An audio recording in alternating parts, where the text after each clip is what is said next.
அருமை தமிழர்களே, சிவகுமாரின் அன்பான வணக்கங்கள். நாம் யார் அப்படின்னு ஒரு கேள்வி மிகப்பெரிய ஞானிகள்லாம் வச்சுருக்கிறாங்க. இப்போ அதெல்லாம் சொல்லி உங்களை பயமுறுத்த போகிறது இல்லை. சில பேர் வீண் வம்புக்கு வரப்போவே நான் யார் தெரியுமா எங்கிட்ட இப்படிலாம் வச்சுக்காத, நான் யார் தெரியுமா அப்படிமா. கடைசி வரைக்கும் நான் யாருன்னு சொல்லவே மாட்டான்.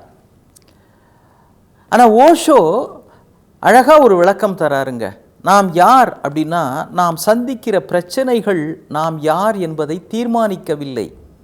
நாம் சந்தித்த பிரச்சனைகள் தான் நாம் யார் என்பதை நமக்கு காட்டுகின்றன அப்படிங்கிறார். எவ்வளவோ பிரச்சனை, இப்போ ஒரு சிக்கல் வந்துருச்சு, ஒரு தமாஷ் வந்து ஒரு தீர்க்க வேண்டிய ஒரு சவால் வந்துருச்சு அப்படின்னா இடிஞ்சு உக்காந்துடக்கூடாது. இதை விட எவ்வளவோ பார்த்தாச்சு, நம்மளால் இதை தீர்க்க முடியாதா? நாம் சந்தித்த அந்த சிக்கல்கள் தான் இன்றைக்கு நம்மை வடிவமைத்து இருக்கின்றன.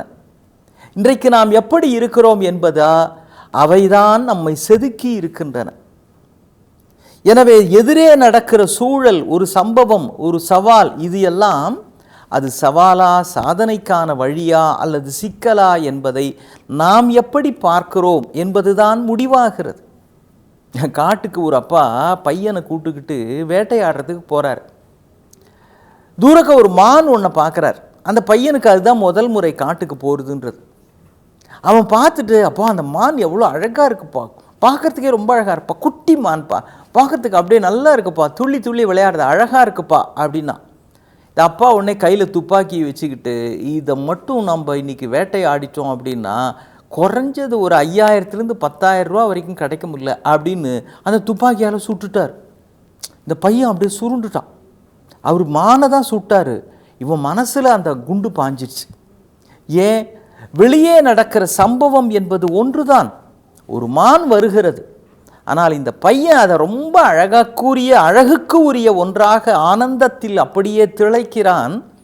இவர் அதை பார்த்துட்டு 10,000 ரூபாய்க்கான ஒன்று எதிரே வந்திருக்கிறது அப்படின்னு நினைக்கிறார். மான் வருவது என்கிற ஒரு செயல் ஒன்றுதான். ராமகிருஷ்ண பரமஹம்சரை பற்றி சொல்லுவாங்க.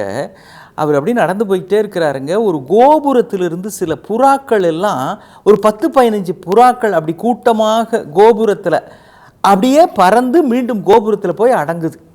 அப்படி அதிலிருந்து அப்படியே ஒரு வளைவு மாதிரி, ஒரு உயிருள்ள வானவில் மாதிரி அப்படி வெளியே வருகிறது, வெள்ளை வானவில் மாதிரி வெளியே வருகிறது, வந்து திரும்ப கோபுரத்துக்குள்ளேயே போய் அடங்கி விடுகிறது. இந்த காட்சியை பார்க்குறாரு பரமஹம்சர். அப்படியே அவருடைய மனம் யோகத்தில் ஆழ்ந்து விடுகிறது. அப்படியே தன்னை மறந்த நிலையிலே ஆழ்ந்து விடுகிறார். கோபுரத்திலிருந்து ஒரு புறாக்கள் கூட்டமாக வெளியே வந்து உள்ளடங்குகிற அந்த காட்சி. இதை என் நண்பர்கிட்ட சொன்னேன். பாருங்கள், அவர் பரமஹம்சர் சில புறாக்கள் வந்து உள்ளடங்கதை பார்த்த உடனேயே அப்படியே பரவசத்தில் ஆழ்ந்துட்டாரு அப்படின்னு. அதுக்கு அவர் உடனே சொன்னார், ஆமாம், புறாக்கள்லாம் அப்படி வந்து போகிறத பார்த்தா பரவசமாக இருக்கும். அந்த புறாக்கள் கொஞ்சம் மசாலாவோடு இருந்ததுன்னா, தட்டில் இருந்தால் அது இன்னும் சுவையாக இருக்கும் அப்படின்னார். பாருங்கள், பரமஹம்சருக்கு அது யோகத்துக்கான வழியாகப்படுகிறது. இவருக்கு அது மசாலாவோடு இருந்தால் அது சூப்பர் மேட்டரான சாப்பிட்ற ஐட்டமாக இருக்குமே அப்படின்னு தோணுது. வெளியே நடக்கிற விஷயம் ஒன்றுதான், நாம் அதை எப்படி உள்வாங்குகிறோம் என்பதை வைத்துத்தான் நாம் எவ்வளவு தூரம் பக்குவம் பெற்றிருக்கிறோம், வளர்ந்திருக்கிறோம் என்பது முடிவாகிறது. பார்க்க தெரிந்தால் பாதை தெரியும் அப்படின்னு கண்ணதாசன் எழுதுகிறார். மைக்கேல் ஜோர்டான் அப்படின்னு பெரிய இன்றைய இளைஞர்களுக்கெல்லாம் அப்படியே ஒரு கனவு கதாநாயகனாக இருக்கக்கூடிய விளையாட்டு வீரர்.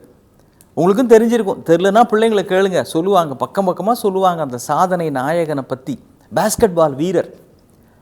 உலகமே அவரை கொண்டாடுகிறது. நம்முடைய ஊடக நண்பர்கள்லாம் கையில் மைக்கை வச்சுக்கிட்டு அவர்கிட்ட போய் கேள்வி கேட்குறாங்க. இப்படி இருந்து நீங்கள் வெற்றி பெற்று இருக்கிறீர்கள், இந்த வெற்றி பெற்ற தருணத்தில் இளைஞர்களுக்கு நீங்கள் என்ன சொல்லுகிறீர்கள் அப்படின்னு அவர் சொல்கிறார். பாருங்க, அற்புதமான விஷயம். நான் இது வரைக்கும் பேஸ்கெட்டுக்கு பக்கத்தில் பந்து எடுத்துக்கிட்டு போய் நான் கை நழுவ விட்ட தருணங்கள் மொத்தம் 1000 கணக்கில் இருக்கும். இதுவரைக்கும் நான் 26 போட்டிகளிலே தோற்று போயிருக்கிறேன். அது மட்டுமல்ல, நான் நிச்சயம் நான் ஆடுகிற அந்த அணி வெற்றி பெறும் என்று என் ரசிகர்கள் எதிர்பார்த்து, அவர்கள் எதிர்பார்ப்பை நான் ஏமாற்றி விட்டு தோற்றுப்போன சூழல்கள் இதுவரைக்கும் ஒரு 200-300 இருக்கும். ஆனாலும் கூட நான் கவலையே பட்டதில்லை. தொடர்ந்து முயற்சி செய்து கொண்டே இருந்தேன், பயிற்சி செய்து கொண்டே இருந்தேன். என் முயற்சியும் பயிற்சியும் தான் என் வளர்ச்சிக்கு காரணம் அப்படின்னு அந்த மைக்கேல் ஜோர்டான் சொன்னது உங்கள் மனக்கூடைக்குள் பந்து மாதிரி வந்து விழ வேண்டும். 3000 தடவை தோற்று போயிட்டோமே, 26 மேட்ச்சில் தோத்துட்டோமே, 150 300 400 தடவை தோத்துட்டோமே, வெளியில் அந்த சம்பவங்களாகத்தான் இருக்கும். அது தோல்வி என்று நம்மை தளரச் செய்கிறதா, அல்லது அது இன்னும் பயிற்சி செய்ய வேண்டும் என்பதற்கான உத்வேகம் தருகிறதா என்பதை நாம் வெளியில் நடக்கிற ஒரு விஷயத்தை எப்படி உள்வாங்கிக் கொள்ளுகிறோம் என்பதை வைத்துத்தான் நாம் அடுத்த நிலைக்கு செல்கிறோம் என்பது தீர்மானிக்கப்படுகிறது. இன்றைக்கி தேர்வுகள் நடக்கின்றன, பிள்ளைகளுக்கு தேர்வு முடிவுகள்லாம் சில காலத்தில் வந்துடும்.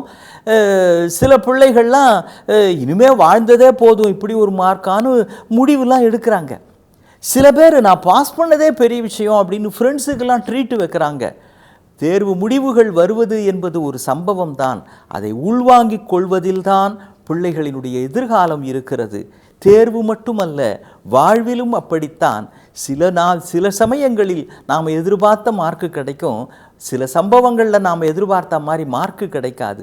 ஆனால் அது மனதுக்குள் எந்த மாதிரி ஒரு மார்க், ஒரு தடத்தை ஏற்படுத்துகிறது என்பதுதான் நாம் தொடர்ந்து செல்ல வேண்டிய பாதையை தீர்மானிக்கிறது. எப்படி ஒன்றை பார்க்கிறோம் என்பதில்தான் நாம் வாழ்வினுடைய வளர்ச்சி அமைகிறது, தளர்ச்சி அமைகிறது. சரியாக பாருங்கள். அதனால்தான் தமிழன் உலகுக்கு பார் என்று பெயர் வைத்தான். உலக வாழ்க்கையும் பார்ப்பதில்தான் அடங்கி இருக்கிறது. மீண்டும் சந்திப்போம். வணக்கம்.